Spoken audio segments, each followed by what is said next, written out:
नागपुरात अवैध LPG cylinder refilling अड्ड्याचा भंडाफोड तर जिल्हा अन्न पुरवठा विभागाची कारवाई 15 लाखांचा मुद्देमाल जप्त 2 जण अटकेत।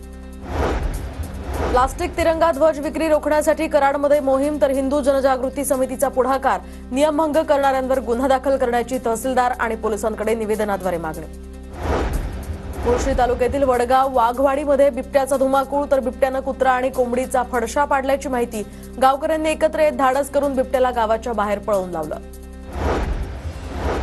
पालघर जिल्हा मुख्यालयावर तिरंग्याची विद्युत रोषणाई प्रजासत्ताक दिनाच्या पार्श्वभूमीवर करण्यात आली विद्युत रोषणाई।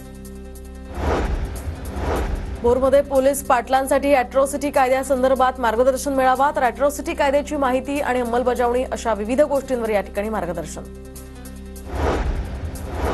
भोर नगरपालिका कर वसुलीसाठी थकबाकीदारांच्या घरांसमोर बँडबाजा वाजवणार। बँडबाजा वाजवून जप्तीची कायदेशीर कारवाई करण्यात येईल। नगरपालिकेचे मुख्याधिकारी गजानन शिंदेंचा इशारा।